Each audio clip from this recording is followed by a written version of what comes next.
saw the thing, the checklist of who would you like to see at the LRC. Oh. And I thought, okay, cool. Are you talking about a survey? Yeah.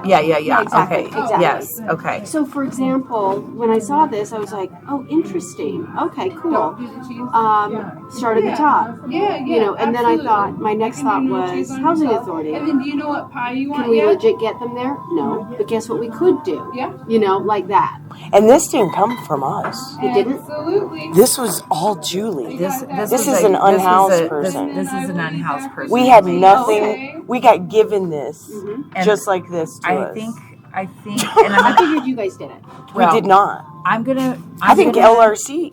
She printed it. We're gonna scan them and email them to you because I got them all filled. They're all filled out. There's like a little stack, maybe 15 to 20 of them done already. So then I want to tell you so my first thought was, that's cool. And my second thought was, I wonder if Jen and Aaron are all checked out on coordinated entry. We should tell you how people get housed.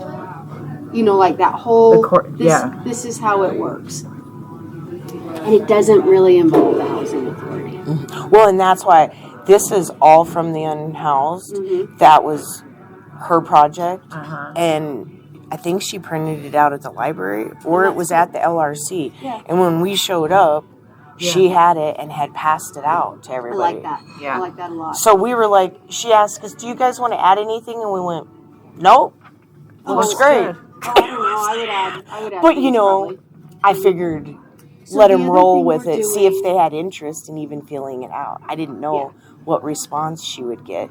So the coordinated entry has coordinated entry, not housing. Coordinated entry is something that the Obama administration put together a long time ago, probably in about 10 years ago. And we got involved 9 years ago. So, 2016. And it's a decent system. And really, the work that Northern Colorado is doing is quite good. So, for example, the continuum of care. Yep. So, if you ever hear the acronym CAHPS, CAHPS. I mean, I'm obviously council. Yeah. That's coordinated entry. Yep. Right. So coordinated entry is the national name, and CAHPS is the Colorado name. It's Coordinated Assessment and Housing Placement System. Right. So, just like... And that has nothing to do with Housing Authority? Mm-mm. Okay. Not the Loveland Housing Authority. Maybe potential other ones. Fort Collins Housing Authority has a lot to do with that. Or St. Valentine. Through Catholic Charities. Yeah. Okay, and do you know, does the city of Loveland find out from Catholic Charities about how many vacancies at St. Valentine there are? All housing vacancies for people experiencing homelessness are run through CAHPS. If you have a house, with the exception of the Guadalupe housing in Greeley. Yeah, which for a while I considered trying to go after that, but I ultimately didn't. But the same fellow who's kind of the bigger guy overseeing our St. Val's also does the Guadalupe property. They refer to that as supportive housing light. It's not really PSH. Okay. It's not. Okay, so if you recall back last year, you and I had some discussions about the CAHPS program, about Loveland Housing Authority, about prioritizing housing, about categories in the application process pertaining to disabled persons being able to be placed in disabled units. Yes. Right? Yeah. Okay. We talked about the CAHPS program and the continuum of care, which I remember some of those. Okay, well, of course, I went to, Sandra Wright and through Homeward Alliance, because they were the ones that were They're in charge. They're in charge of the CAPS registration program, right? They are, yes. Mm-hmm. It used to be United Way of Weld County, and now it's Homewood Alliance. Okay. So when I lost my house last year, right? That is what I was we were trying to first find out how I could bring, because there was a public cry when you guys presented to, when Homeless Task Force presented. You were there, Sandra was there, to present to City of Loveland and also talk about the housing crisis wait list, asking for private landlords to consider accepting vouchers, because the voucher law had changed. Correct. So as I was trying to get Loveland Housing Authority, since they're the Section 8 authority, so I was trying to get them to be able to place other disabled people into my disabled home. My landlord had approved it. Okay. Mm-hmm. Okay. And Loveland Housing Authority said, well, we can't pull a list of people on the waiting list who are disabled. And I said, what do you mean by that? That doesn't make sense. You have the application. You have the ones who are on the waiting list who are disabled. We have the outcry for public and private landlords to open housing somebody with a voucher. Somebody who has a disability and has a voucher. Yeah. That's not what I thought you were going to say. Here's what I thought you were going to say is the voucher won't allow it. No, that wasn't. Why I thought that. Oh. There was this gentleman named Andy. He's since died. He was homeless. Loved that man. Oh my God, I love that man. He was a veteran, and he had a voucher. But he had his best friend, Seth. Oh my gosh! And he didn't not want to live with. He wanted to be with Seth. Like they were besties. They were besties, yeah. And I see that a lot. We went through this thing. We went through this thing of like, well, can't you like have somebody like if I think Seth won't. Like Seth has a job, he can pay rent, and then Andy's part is with the vouchers. No, the VA won't allow it. Right. That's where I thought you were going to go with that. Right. Interesting, though. Which is so sad. Ridiculous. It is ridiculous. It is ridiculous because then what it does is there are holes. There's these holes, right? So many holes. Yeah. Okay. Nothing I can do about that. No. That's a federal government thing. Yeah, but now taking the vet part out of it. Look at our population of disabled in our community, right? In our homeless community, disabled. If Loveland Housing Authority won't prioritize their lottery when they pull 25 names at a time to house them, I have taken in clients all over the city who said, well, my name came up in the lottery. I've been on the waiting list. I have disabilities. They offered me a third floor apartment. Mm-hmm. I can't take it. Guess what? They were put to the bottom of the list. And Loveland Housing Authority actually, they admitted it. Please. They admitted it in a meeting with me. Now, CAPS program. Let me write this down. Hold on. Go ahead. So, top of list. Yeah. Loveland Housing. Third floor, example. And then not being able to filter and pull a list of the disabled in case a disabled housing unit is made available. And, I ran companies for a very long time of my career. And doing lists on software, extracting and adding to lists is as simple as clicking boxes in different sections. It's not challenging. Because I asked them for some data at one point. They're like, we have a system that sucks more than anything, and we're changing systems because of it. When did they say that? Let's see. Was it this year?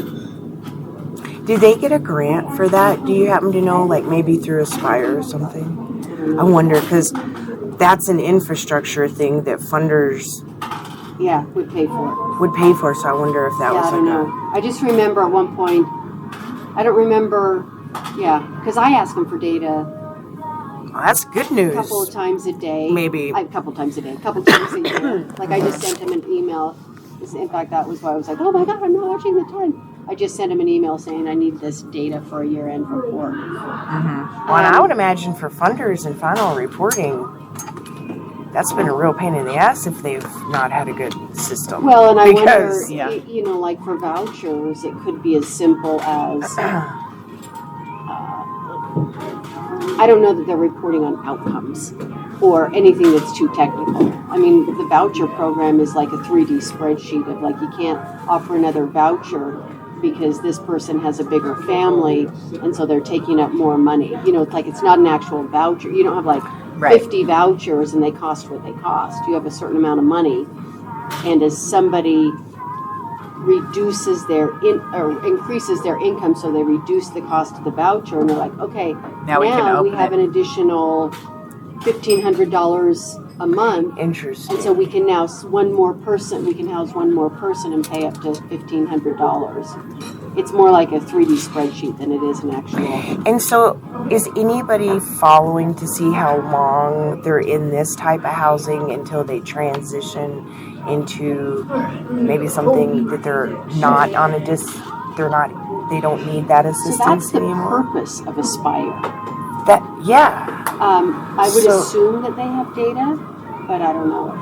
I mean, I don't. I really dug that when that got going, I thought. Yeah. So that's interesting. Okay, so here tying that back into the year-end reports and that kind of thing, and caps. So do you get any, does City of Loveland get any reports, or Homeward Alliance gets the reports only pertaining to how many people were placed in caps? I just sent an email on that. Okay.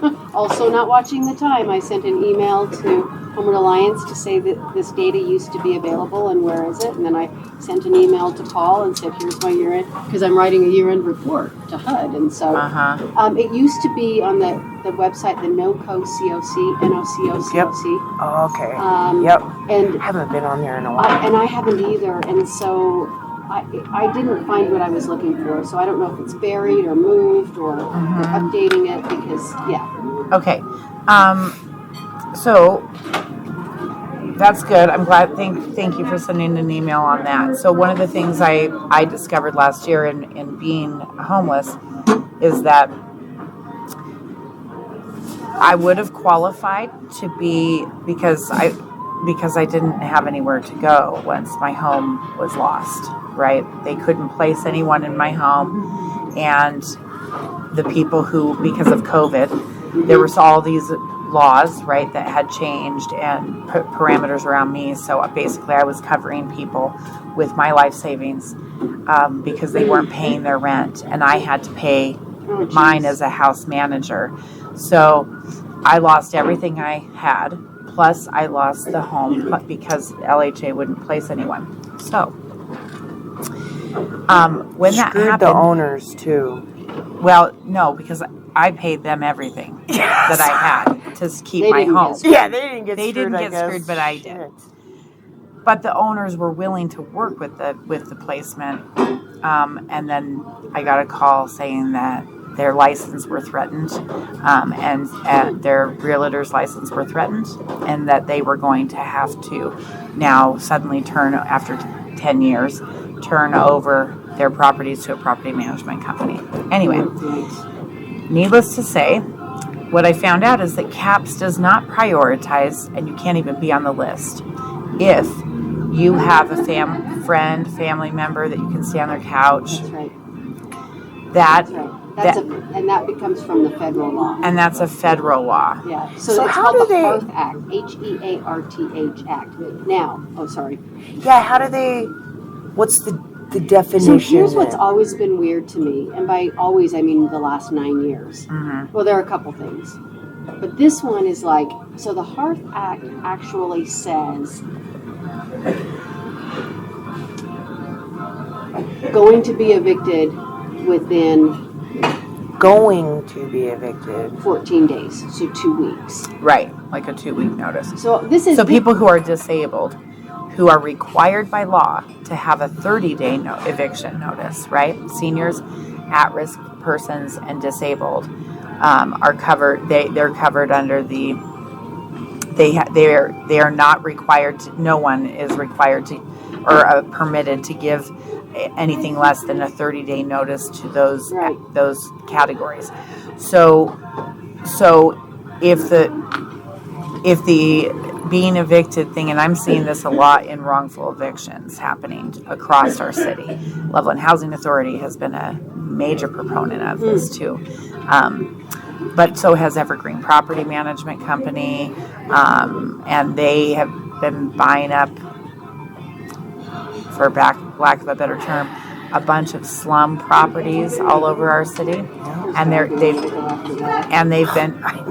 I've been trying to find those ways, but essentially, all I can do, because I'm not an attorney and I don't practice as an attorney, I practice as an advocate, but I know the law very well and I've studied the law. So, I try to advocate the best I can and get Colorado poverty law involved, Colorado legal services involved, right? nice.